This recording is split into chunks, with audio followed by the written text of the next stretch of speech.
Tirurangadi today news അപ്ഡേറ്റിലേക്ക് സ്വാഗതം. ഇനി എന്തിനു സ്വർണം വാങ്ങാൻ കാത്തിരിക്കണം? ചെമ്മാട് തോബ ജ്വല്ലറിയുടെ ഷോറൂം ഉടൻ സന്ദർശിക്കൂ. വാർത്തകൾ വിശദമായി. കോടികൾ മുടക്കി ഒരു കെട്ടിടം നിർമ്മിച്ചു. എന്നാൽ നാടമുറിക്കാൻ സമയമായപ്പോൾ കത്രികയില്ല. കോടികൾ മുടക്കി നിർമ്മിച്ച തിരൂരങ്ങാടി നഗരസഭ ഷോപ്പിംഗ് കോംപ്ലക്സ് ഉദ്ഘാടനത്തിന്റെ നാടമുറിക്കാൻ കത്രികയില്ലാതെ ഉദ്ഘാടകൻ മടങ്ങി. ഇന്നലെ രാവിലെ ചെമ്മാട് നടന്ന പരിപാടിയിലാണ് ഉദ്ഘാടകൻ PK കുഞ്ഞാലിക്കുട്ടി മടങ്ങിയത്. വളരെ നേരത്തെ തന്നെ കൊട്ടിയാഘോഷിച്ചാണ് ഉദ്ഘാടനത്തിന്റെ പ്രചാരണങ്ങൾ നടത്തിയത്. വിവിധ പത്രങ്ങളിൽ പരസ്യം, അനൗൺസ് തുടങ്ങി ലക്ഷ്യങ്ങളാണ് ഉദ്ഘാടനത്തിന്റെ ഭാഗമായി ചിലവിട്ടത്. കൂടാതെ ഗാനമേളയും ഒരുക്കിയിരുന്നു.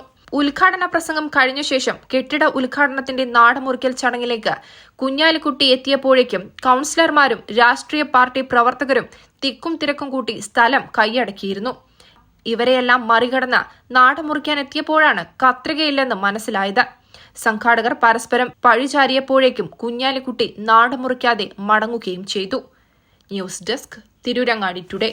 അങ്ങ് ദൂരെ മലേഷ്യയിൽ പോയി കുറച്ച് കാഴ്ചകളൊക്കെ കണ്ടുവന്നാലോ? അതും സൗജന്യമായി. വിശ്വസിക്കാൻ പറ്റുന്നില്ല അല്ലെ? 2025 ജൂലൈ 1 മുതൽ 2026 ഓഗസ്റ്റ് 30 വരെ തൂബ ജ്വല്ലറിയിൽ നിന്നും സ്വാ ഡയമണ്ട്സ് പർച്ചേസ് ചെയ്യുന്ന വ്യക്തികളിൽ നിന്ന് തിരഞ്ഞെടുക്കുന്ന 30 പേർക്കാണ് ഈ സുവർണാവസരം. ഈ വർഷകാലയളവിനെ 3 ഭാഗങ്ങളായി തിരിച്ച് നറുക്കെടുപ്പ് സംഘടിപ്പിക്കും. ഓരോ നറുക്കെടുപ്പിലെ വിജയികൾക്കായിരിക്കും ഈ സൗജന്യ മലേഷ്യ യാത്ര. കൂടുതൽ വിവരങ്ങൾ അറിയുന്നതിനും ഡയമണ്ട് വാങ്ങുന്നതിനും ഇന്ന് തന്നെ ചെമ്മാട് തൂബ ജ്വല്ലറി സന്ദർശിക്കും.